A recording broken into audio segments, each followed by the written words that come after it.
Hello everyone, welcome to KV teachers guild. So बच्चों, ये है क्लास 8 हिस्ट्री का 8 chapter women caste and reform.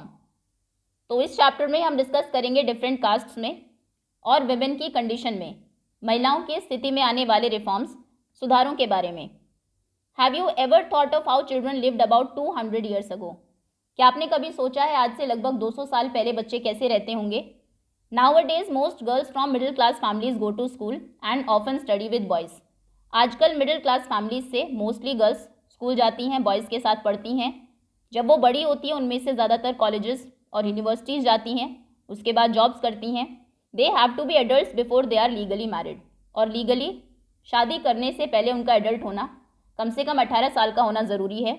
And according to law, कानून के अनुसार they can marry anyone they like, वो जिससे चाहे उससे शादी कर सकती हैं from any caste and community, किसी भी कास्ट या कम्युनिटी के पर्सन से। And widows can remarry too, विधवाएं भी दोबारा शादी कर सकती हैं। All women like all men can vote and stand for elections, महिलाएं भी पुरुषों की तरह वोट डाल सकती है, इलेक्शंस में खड़ी हो सकती हैं।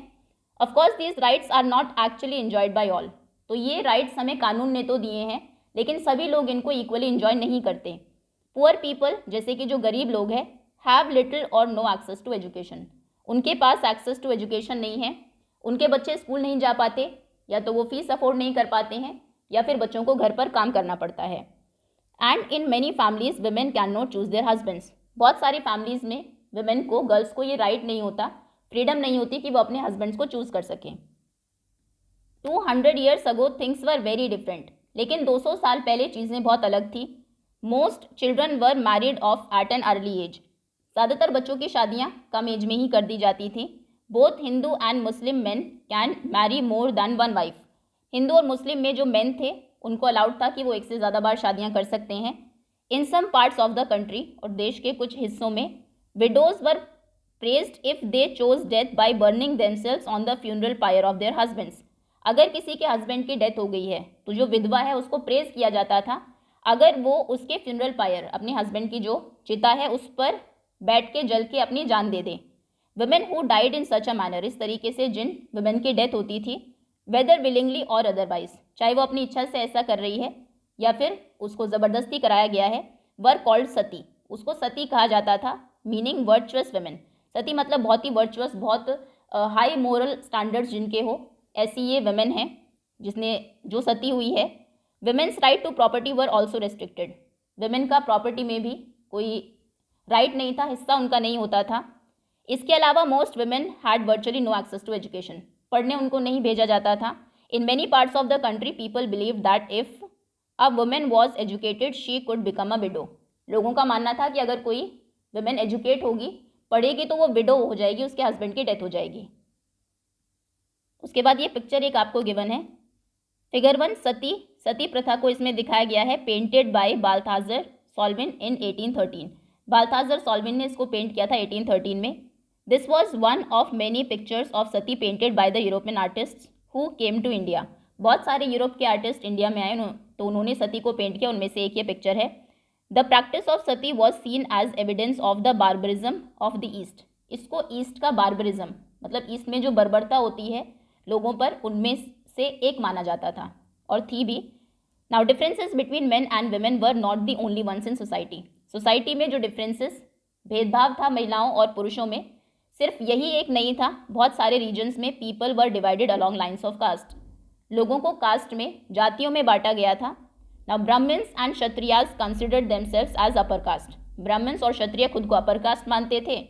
दूसरे जैसे कि ट्रेडर्स हैं, कोई व्यापारी है, मनी लेंडर्स हैं, उनको वैश्य बोलते थे।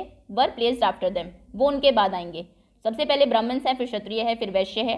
एंड देन केम पीजेंट्स, उसके बाद पीजेंट्स, खेतों में काम करने वाले लोग, आर्टिसंस, जो कोई आर्ट का काम करते हैं, वीवर्स हैं, बुनकर है, या फिर पॉटर्स हैं, कुम्हार है, रेफर्ड टू एज शूद्रास, उनको शूद्र कहा जाता था।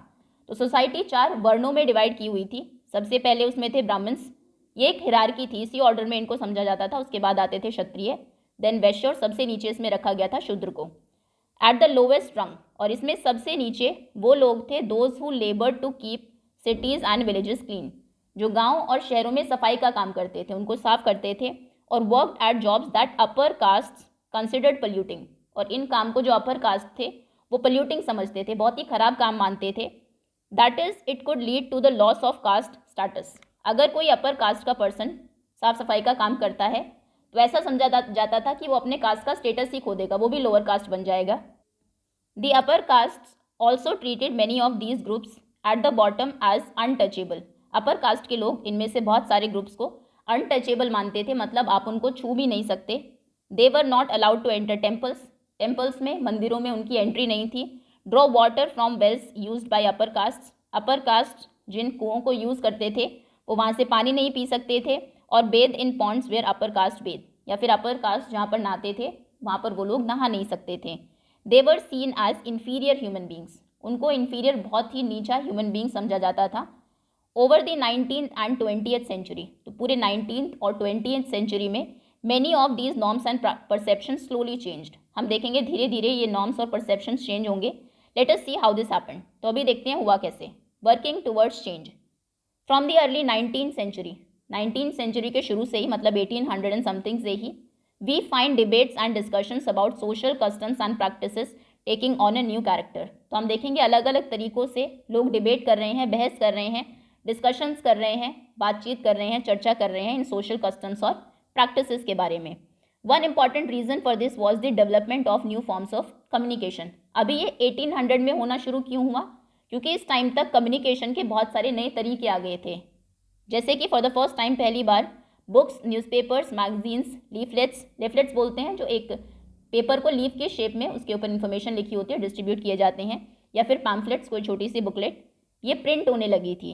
These were far cheaper and far more accessible than the manuscripts that you have read about in class 7th class में हमने मनुस्क्रिप्ट्स के बारे में रीड किया था। तो मनुस्क्रिप्ट्स एक तो बहुत कम थी नंबर में, ईजिली एक्सेसिबल नहीं थी, और ऊपर से महंगी भी होती थी। तो इसके बिल्कुल ऑपोजिट जो भी newspaper, books, magazine, leaflets, pamphlets छपने लगे थे, ये सस्ते भी थे और ईजिली एक्सेसिबल थे, सभी लोगों को मिल भी जाते थे।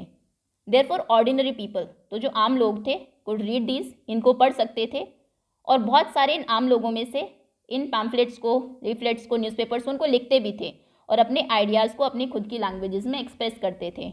ऑल काइंड्स ऑफ इशूज़, चाहे वो कोई भी इशू है, सोशल इशू है, पॉलिटिकल, इकोनॉमिक, रिलीजियस कोई इशू है, अभी उस पर डिबेट होने लगी, डिस्कस करने लगे मैन उनको, and sometimes by women as well, कई बार इनमें महिलाएं भी शामिल होती थी। In the new cities the discussions could reach out to wider public, ज़्यादा से ज़्यादा लोगों तक ये डिस्कशंस पहुँचते थे, and could become linked to movement for social change. तो इस तरीके से लोग आपस में जुड़ने लगे, लिंक होने लगे और सोशल चेंज के लिए मूवमेंट्स स्टार्ट हुए। These debates were often initiated by Indian reformers and reform groups. तो ब्रिटिशर्स ये काम नहीं कर रहे थे, ज़्यादातर इनमें से जो डिबेट्स थी उनको इनिशिएट किया जाता था, शुरू किया जाता था इंडियन रिफॉर्मर्स के द्वारा।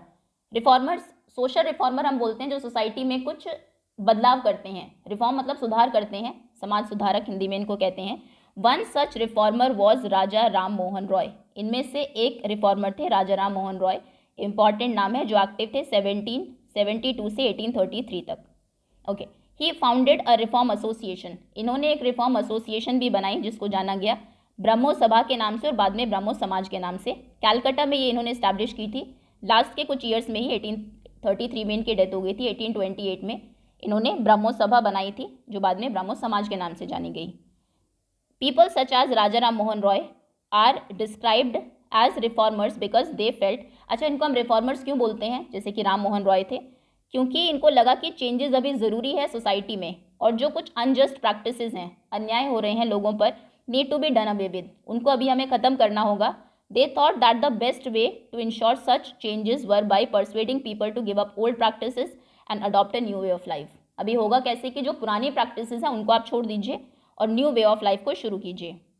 Ram Mohan Roy was keen to spread the knowledge of western education in the country. हमने देखा कुछ लोग वेस्टर्न एजुकेशन के अगेंस्ट थे लास्ट चैप्टर में, तो राम मोहन रॉय उनमें से एक थे जो वेस्टर्न एजुकेशन को लाना चाहते थे देश में, and bring about greater freedom and equality for women. और ये वेमेन की इक्वालिटी, कि महिलाओं को भी पुरुषों के बराबर ही अधिकार हो और उनको फ्रीडम मिले, आज़ादी मिले, उसके बहुत फेवर में थे। He wrote about the way women were forced to bear the burden of domestic work.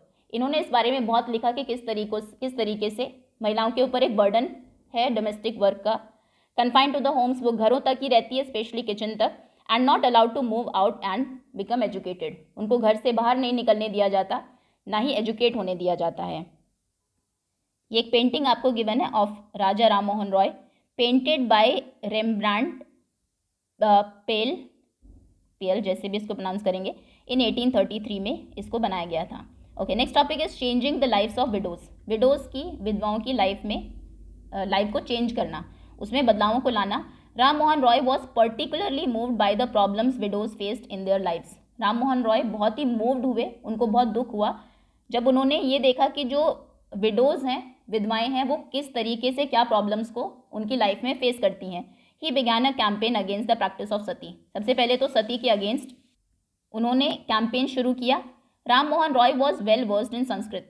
Ram Mohan Roy को संस्कृत बहुत अच्छे से आती थी, Persian and several other Indian and European languages, और दूसरी इंडियन और यूरोपियन लैंग्वेजेस भी इनको आती थी, मतलब कि एक लिंग्विस्ट थे। He tried to show through his writing that the practice of widow burning had no sanction in ancient texts. अभी जो ब्राह्मण्स थे इस तरीके की प्रैक्टिसेस करते थे, सती और ये सब, उनका रेफरेंस वो टेक्स्ट में देते थे, एंशिएंट टेक्स्ट में, कि हमारे ग्रंथों में ऐसा लिखा है। तो राम मोहन रॉय ने उनको स्टडी किया और बताया कि ऐसा कुछ भी कि विडोज़ को आप जला दीजिए एंशिएंट टेक्स्ट में नहीं है। By the early 19th century, as you have read in chapter 7 में, जैसे हमने देखा, 19th सेंचुरी के स्टार्टिंग तक बहुत सारे British officials had also begun to criticise Indian traditions and customs. इस तरीके के जो खराब इंडियन ट्रेडिशंस थे, इंडिया में कस्टम्स थे, ब्रिटिश ऑफिशियल्स ने भी उनको क्रिटिसाइज करना शुरू किया। They were therefore more willing to listen to Ram Mohan Roy, who was reputed to be a learned man. तो उन्होंने राम मोहन रॉय को सुनना शुरू किया, जिनको एक लर्नेड मैन, पढ़ा लिखा आदमी समझा जाता था, विद्वान समझा जाता था। 1829 में सती वॉज बैन। अगेन एक इंपॉर्टेंट इन्फॉर्मेशन है, 1829 में सती बैन हो गई। The strategy adopted by Ram Mohan was used by later reformers as well. तो राम मोहन रॉय ने जिस स्ट्रैटेजी को अडॉप्ट किया था, बाद के जो कुछ रिफॉर्मर्स थे उन्होंने भी वही किया क्या, whenever they wish to change a practice that seemed harmful. बहुत सारी ऐसी प्रैक्टिसेस थी जो खराब थी, तो जो प्रैक्टिस उनको हार्मफुल लगती थी, जब भी they tried to find a words और sentence in ancient sacred text and support their point of view, तो वो उससे रिलेटेड कोई वर्ड्स या फिर कोई सेंटेंस एंशिएंट सेक्रेड टेक्स्ट में ही ढूंढते थे, जो ग्रंथ थे हमारे उनमें ढूंढते थे पहले, और फिर अपने पॉइंट ऑफ व्यू को सपोर्ट करते थे, अदरवाइज लोग मानेंगे ही नहीं। Then they suggested that the practice as it existed the present was against early tradition. फिर वो लोगों को बताते थे कि ये जो प्रैक्टिस है ये हार्मफुल है और ये हमारे अर्ली ट्रेडिशंस में नहीं थी, ऐसा कुछ भी हमारे ग्रंथों में नहीं लिखा है। एक पिक्चर गिवन है, हुक स्विंगिंग फेस्टिवल। ये एक पॉपुलर फेस्टिवल था। Devotees underwent a peculiar way of suffering as a part of ritual worship. तो इसमें वर्शिप के तौर पर एक तरीके से सफरिंग होती थी। होता क्या था, with hooks pierced through the skin they swung themselves on a wheel. Okay, ये व्हील में लोगों को टांग दिया जाता था और ये हुक जो है उनकी स्किन से पियर्स किया जाता था। In the early 19th century, when European officials began criticizing Indian customs and rituals as barbaric, this was one of the rituals that came under attack. तो बहुत सारी ऐसी प्रैक्टिसेस को यूरोपियंस ने बार्बरिक बताया, बर्बर बताया कि बहुत ख़राब है, इससे लोगों को बहुत हार्मफुल है, ये हर्ट होता है लोगों को। उसमें से ये भी हुक स्विंगिंग फेस्टिवल भी एक था।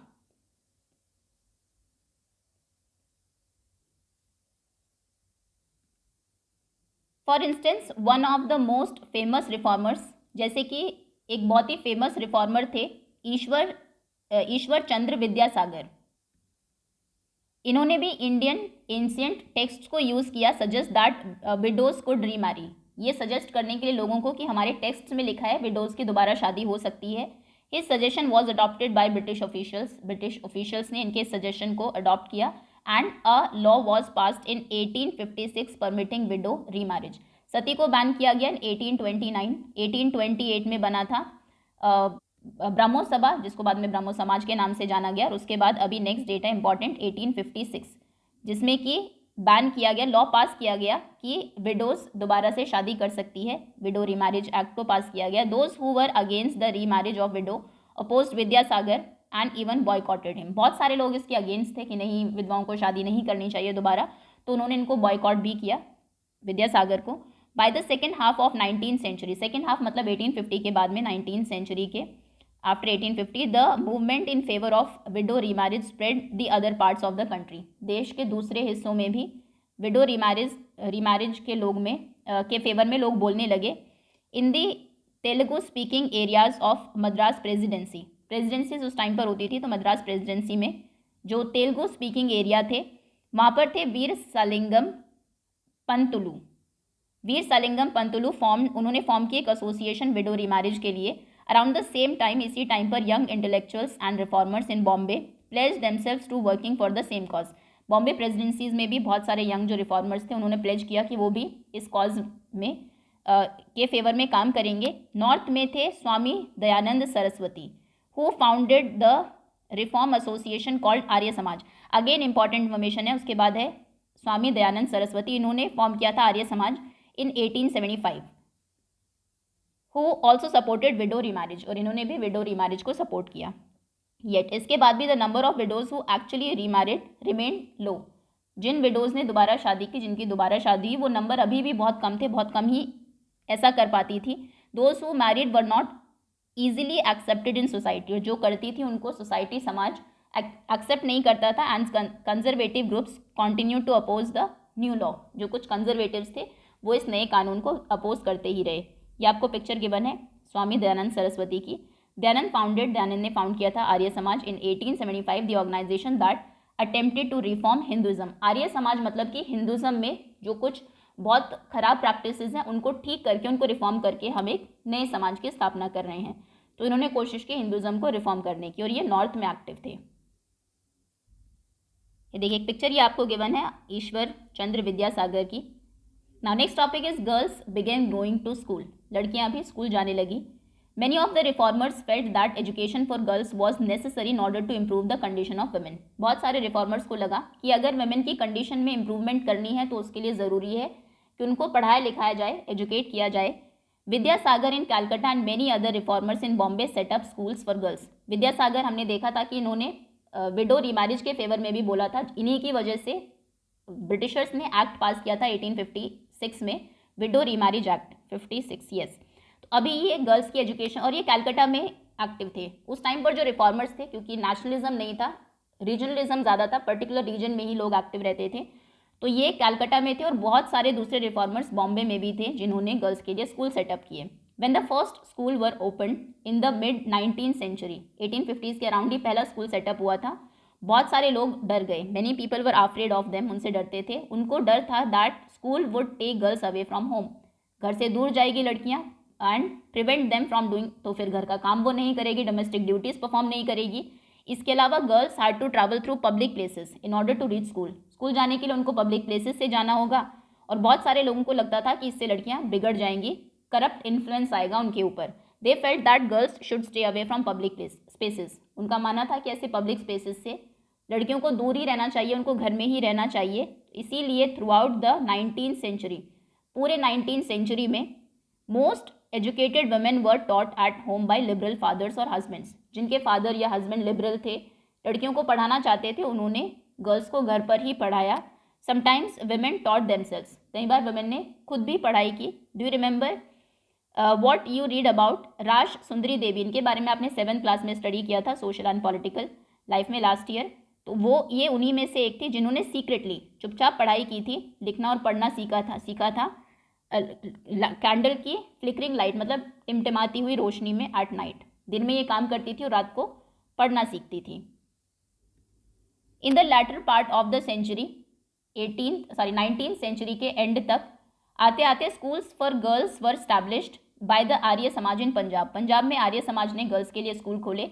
एंड ज्योतिराव फुले इन महाराष्ट्र, एक और नाम, ये भी इंडियन रिफॉर्मर थे, सोशल रिफॉर्मर ज्योतिराव फुले. ये महाराष्ट्र में एक्टिव थे. इन्होंने महाराष्ट्र के रीजन में इन्होंने सबसे पहला स्कूल गर्ल्स के लिए पहला स्कूल खुला था इन 1848 में पुणे में, जो ज्योतिराव फुले और उनकी वाइफ सावित्रीबाई फुले ने खोला था. सो इन एरिस्टोक्रेटिक मुस्लिम हाउस होल्ड्स, एरिस्टोक्रेटिक मतलब बहुत जो एलिट हाउस होल्ड थे, अमीर घर थे नॉर्थ इंडिया में, Muslim households, women learn to read in the Quran in Arabic. वहाँ पर वुमेन ने कुरान पढ़नी सीखी अरेबिक में. They were taught by women who came home to teach. वो पढ़ती कैसे थी? उनको घर पर ही कोई दूसरी वुमेन पढ़ाने आती थी. Some reformer such as Mumtaz Ali. तो कुछ रिफॉर्मर्स जैसे कि Mumtaz Ali reinterpreted verses from the Quran to argue for women's education. उन्होंने कुरान के कुछ वर्सेस को, कुछ आयतों को री इंटरप्रेट किया, लोगों को फिर से बताया कि कुरान भी वुमेन की एजुकेशन के फेवर में है। उसमें भी कहा गया है कि वुमेन को आप एजुकेट करिए। The first Urdu novels began to be written from the late 19th century. तो लेट 19th सेंचुरी में उर्दू में फिर नॉवेल्स का सिलसिला शुरू होता है। Amongst other things, these were meant to encourage women to read about religion and domestic managements in language they could understand. तो इन नॉवेल्स में बहुत सारी चीज़ें थी, उनमें से एक ये भी थी कि ये वुमेन को एनकरेज कर रही थी रिलीजन के बारे में पढ़ने के लिए और किस तरीके से डोमेस्टिकली चीज़ों को वो मैनेज करे, जिस भी लैंग्वेज में वो समझ पाए उसी लैंग्वेज में ये नॉवेल्स अवेलेबल थे और वुमेन को एजुकेट होने के लिए एनकरेज कर रहे थे। एक पिक्चर गिवन है, ये हैं स्टूडेंट्स ऑफ हिंदू महिला विद्यालय 1875 में हिंदू महिला विद्यालय के स्टूडेंट्स। और ये बहुत ही, ये जो पिक्चर्स आपको गिवन है आपकी बुक में, बड़ी ही आइकॉनिक पिक्चर्स हैं, क्योंकि उस टाइम पर इस तरीके से कि इतनी सारी लड़कियां, वुमेन पढ़ने के लिए गई है किसी इंस्टीट्यूट में, है बहुत ही कम ये देखने को मिलता था। So when girls school were first set up in the 19th century में, जब पहले लड़कियों के लिए स्कूल बनने लगे, it was generally believed that the curriculum for girls ought to be less taxing than for boys.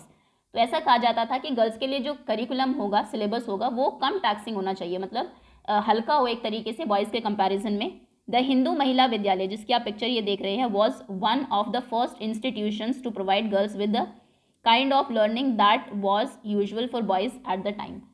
तो ये उन कुछ विद्यालय में से एक था जिन्होंने सेम वैसा ही सिलेबस रखा जैसा बॉयज़ का था, जैसा आजकल भी स्कूल्स में होता है, और गर्ल्स कहीं भी कम नहीं है। तो उस टाइम पर लोगों का माइंडसेट कुछ ऐसा ही था कि लड़कियों का मेंटल जो लेवल है, फिजिकल लेवल है, वो मेन से कम होता है, जो ऑब्वियसली रॉन्ग था, और बाद में लोगों के सोच में चेंजेस भी आए। Okay, next topic is women right about women. फिर वुमेन ने वुमेन के बारे में ही लिखना शुरू किया जब वो धीरे धीरे एजुकेटेड होने लगी। From the early 19th century Muslim women like the Begum of Bhopal played a notable role in promoting education among women. तो वुमेन ने उसके बाद इंपॉर्टेंट रोल प्ले करना स्टार्ट किया, जो कुछ महिलाएं पहले पढ़ ली थी, बाकी जो महिलाएं हैं उनमें एजुकेशन को प्रमोट करने के लिए, जिसमें कुछ नाम आपको गिवन है, सभी इंपॉर्टेंट है। सबसे पहले Begum of Bhopal, they founded a primary school for girls at Aligarh. इन्होंने अलीगढ़ में एक प्राइमरी स्कूल खोला था गर्ल्स के लिए। दूसरी जो रिमार्केबल वुमेन थी, बेगम रुकैया शेखावत हुसैन, ये आई थिंक आपने 7th क्लास में भी इनके बारे में हमने पढ़ा है। इन्होंने स्टार्ट किया था स्कूल मुस्लिम गर्ल्स के लिए पटना और कैलकाटा में। She was a fearless critic of conservative ideas. Conservative ideas जो थे उनकी, वो फेयरलेसली उनको क्रिटिसाइज करती थी बिना डरे। और इनका आर्ग्यूमेंट था arguing that religious leaders of every faith accorded an inferior place to women, कि जितने भी रिलीजन हैं उनमें जो कुछ लीडर्स हैं जिन्होंने खुद को, जैसे हिंदुज़म में सबसे ऊपर प्लेस कर लिया था ब्राह्मण्स ने खुद को, वही रूल्स बनाते थे, ऐसे मुस्लिम्स में था कि सभी रिलीजन्स में वुमेन को एक इन्फीरियर प्लेस दे दिया गया है। अपने अकॉर्डिंग उन्होंने ये बना दिया है। बाय द 1880s तक Indian women began to enter universities. Women अभी यूनिवर्सिटीज़ में एंटर करने लगी। Some of them train to be doctors, कुछ उनमें से डॉक्टर्स बनी, कुछ टीचर्स बनी। Many women began to write and publish their critical views on place of women in society. Society में महिलाओं को जो प्लेस दिया गया था, उनका जो एक जगह थी, जैसी उनकी कंडीशन थी, बहुत सारी वुमेन ने इसको लिखना शुरू किया और क्रिटिसाइज़ करना शुरू किया। Tarabai Shinde, another important name, ये एक वुमेन थी जिनकी एजुकेशन घर पर ही हुई थी, पूना में। पब्लिश की एक बुक का नाम था स्त्री पुरुष तुलना। इंपॉर्टेंट इन्फॉर्मेशन है, 1 मार्क में क्वेश्चन आ सकता है। स्त्री पुरुष तुलना मतलब a comparison between men and women, criticising the social difference between men and women. तो उसमें जो सोशल डिफरेंसेस थे मेन और वुमेन में, इन्होंने उसको क्रिटिसाइज करना शुरू किया। पंडिता रमाबाई, ये पिक्चर भी इनकी गिवन है आपको, a great scholar of Sanskrit की एक बहुत बड़ी स्कॉलर थी। Felt that Hinduism was oppressive towards women, इनको लगा कि हिंदुज़म ऑप्रेसिव है, वुमेन के प्रति उनको दबा रहा है। इन्होंने एक बुक लिखी about miserable lives of upper caste Hindu women. और ऐसा सिर्फ ऐसा नहीं कि अपर कास्ट की वुमेन की कंडीशन कुछ अच्छी थी, उनकी कंडीशन और भी ख़राब थी। तो इन्होंने किताब लिखी कि कितनी मिजरेबल लाइफ्स हैं अपर कास्ट हिंदू वुमेन की। She founded a widow home at Poona में इन्होंने विडोज़ के लिए एक घर खोला to provide shelter to widows, जिसमें जो विडोज़ थी विधवाएं थी उनको शेल्टर दिया गया, who had been treated badly by their husbands relatives, जिनके हस्बैंड के डेथ के बाद उनके हस्बैंड के जो रिलेटिव्स थे उनको बैडली ट्रीट करते थे। Here women were trained so that they could support themselves economically, women को यहाँ पर ट्रेन किया जाता था ताकि वो बाद में खुद को इकोनॉमिकली सपोर्ट कर सके। नीडलेस टू से, अब कहने की ज़रूरत नहीं है, all this more than alarm the Orthodox, जो ऑर्थोडॉक्स लोग हैं जिन्होंने एक टाइम तक एक इतने ऊंचे प्लेस को एंजॉय किया है, वुमेन पर रूल किया है, वो तो ऑब्वियसली इस बात से गुस्सा ही होंगे। फॉर इंस्टेंस, जैसे कि मैन बहुत सारे Hindu nationalists felt that Hindu women were adopting western ways, वो कहने लगे कि भारतीय जो महिलाएं हैं ये तो वेस्टर्न तरीकों को सीख रही है, and that this would corrupt Hindu culture, इससे तो जो हिंदू संस्कृति है वो करप्ट हो जाएगी, खराब हो जाएगी, एंड एरोड फैमिली वैल्यूज़। ये कुछ दो चार उनके पास कोई लॉजिकल रीज़न तो नहीं था कि फैमिली वैल्यूज़ खराब हो जाएगी, हमारे कल्चर खराब हो जाएगा। Orthodox Muslims were also worried about the impact of these changes, और ऐसा नहीं किसी पर्टिकुलर रिलीजन में ऐसा नहीं हो रहा था, महिलाएं जो वुमेन की कंडीशन में जो इम्प्रूवमेंट था इससे सभी रिलीजन में मेन को बहुत प्रॉब्लम थी, चाहे वो हिंदूज़ हो या फिर मुस्लिम्स हो। एज यू कैन सी, जैसा कि आप देख सकते हैं, by the end of 19th century के एंड तक women themselves were actively working for reforms. अब पहले शुरुआत में मेन ने वुमेन की कंडीशन को इम्प्रूव करने के लिए काम करना शुरू किया, उसके बाद हम देखेंगे कि वुमेन खुद से एक्टिवली काम कर रही थी, खुद की बाकी जो दूसरी वुमेन है उनकी कंडीशंस को रिफॉर्म करने के लिए, उनमें सुधार लाने के लिए। उन्होंने बुक्स लिखना स्टार्ट किया, मैगजीन्स को एडिट करने लगी, नए स्कूल्स बनाए, ट्रेनिंग सेंटर्स बनाए वुमेन के लिए, वुमेन की एसोसिएशन सेटअप की, और अर्ली 20th सेंचुरी, अब 1900 एंड समथिंग से उन्होंने पॉलिटिकल प्रेशर ग्रुप्स बनाए टू पुश थ्रू, जिसमें पुश किया कि हम कानून बनाया जाए फॉर फीमेल सफरेज, मतलब कि वुमेन को भी राइट दिया जाए वोटिंग का, equal right, better health care हो उनके लिए, एजुकेशन फैसिलिटीज़ हो, और कुछ ने इनमें से ज्वाइन किए various kinds of nationalist and socialist movement by the 1920s तक बहुत सारी वुमेन नेशनलिस्ट और सोशलिस्ट मूवमेंट जो आंदोलन चल रहे थे उनमें भी पार्ट ले रही थी। Now in the 20th century में लीडर्स जैसे कि जवाहरलाल नेहरू या फिर Subhash Chandra Bose lend their support to demands for greater equality and freedom for women. Women जो डिमांड कर रही थी इक्वालिटी की, फ्रीडम की, बहुत सारे लीडर्स उनके सपोर्ट में आए, जैसे कि Subhash Chandra Bose, Jawaharlal Nehru. Nationalist leaders promise that there would be a full suffrage to all men and women after independence. उन्होंने कहा कि इंडिपेंडेंस के बाद दोनों को, मेन और वुमेन को, इक्वल वोटिंग राइट्स दिए जाएंगे, ये प्रॉमिस किया। हाउएवर टिल देन, तब तक they asked women to concentrate on anti British struggle. पहले एंटी ब्रिटिश स्ट्रगल पर आप ध्यान दीजिए, ब्रिटिशर्स को बाहर निकालिए, हम आज़ाद होंगे, उसके बाद आपको सभी इक्वल राइट्स मिलेंगे, फ्रीडम मिलेगी, जो कि हुआ भी। ये एक और पिक्चर गिवन है। इसके बाद नेक्स्ट टॉपिक है कास्ट एंड सोशल रिफॉर्म्स। अभी काफ़ी है चैप्टर, तो उसको हम नेक्स्ट वीडियो में कवर करेंगे। एक बार इस बॉक्स को देख लेते हैं सिर्फ। लॉ अगेंस्ट चाइल्ड मैरिज के against law. With the growth of women's organizations and writings on these issues, the momentum for reform gained strength. तो अभी वुमेन की ऑर्गेनाइजेशंस बन गई थी, वो लिखने लगी थी डिफरेंट इश्यूज़ पर, तो अभी ये रिफॉर्म्स का जो एक मोमेंटम था इसमें और स्ट्रेंथ आएगी, इसमें स्ट्रेंथ ये गेन करेगा। लोगों ने चैलेंज किया स्टैब्लिश कस्टम्स को, that of child marriage. Sati ban हो चुकी थी, उसके बाद वुमेन की एजुकेशन पर काम किया गया, विडो रीमैरिज एक्ट पास कराया गया, अभी बारी थी चाइल्ड मैरिज एक्ट की। There were a number of Indian legislators in the Central Legislative Assembly who fought to make a law preventing child marriage. तो बहुत सारे इंडियंस थे सेंट्रल लेजिस्लेटिव असेंबलीज में जिन्होंने फाइट किया कि एक लॉ बनाया जाए प्रिवेंटिंग चाइल्ड मैरिज को प्रिवेंट करने के लिए, रोकने के लिए।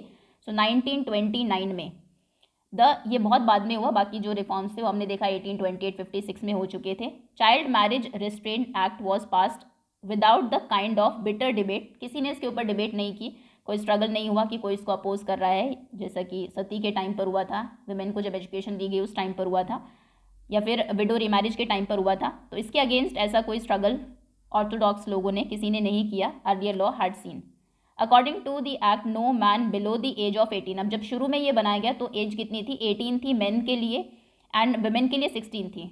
कोई इससे कम अगर है वो शादी नहीं करेगा, इससे ऊपर के ही जो बच्चे हैं उनकी शादी होगी। सब्सिक्वेंटली दीज लिमिट्स, उसके बाद इस लिमिट को रेज कर दिया गया। ये 21 है मेन के लिए करंटली और 18 है वुमेन के लिए। वुमेन के लिए अभी चेंज किया गया था, वो शायद अभी पास नहीं हुआ है। नेक्स्ट है, अच्छा ये पिक्चर है bride at the age of 8। ये देखिए 8 साल की लड़की है, इसकी शादी हुई है। This picture of child bride at the beginning of the 20th century के बिगनिंग की ये पिक्चर है। Did you know that even today law pass हो चुका है, 100 साल से ज़्यादा इसको हो चुके हैं, लेकिन आज भी 20% of girls in India are married before the age of 18। 18 साल से पहले इंडिया में 20% लड़कियों की शादी कर दी जाती है। Okay, that's all students, hopefully chapter आपको क्लियर होगा। Thank you so much for watching.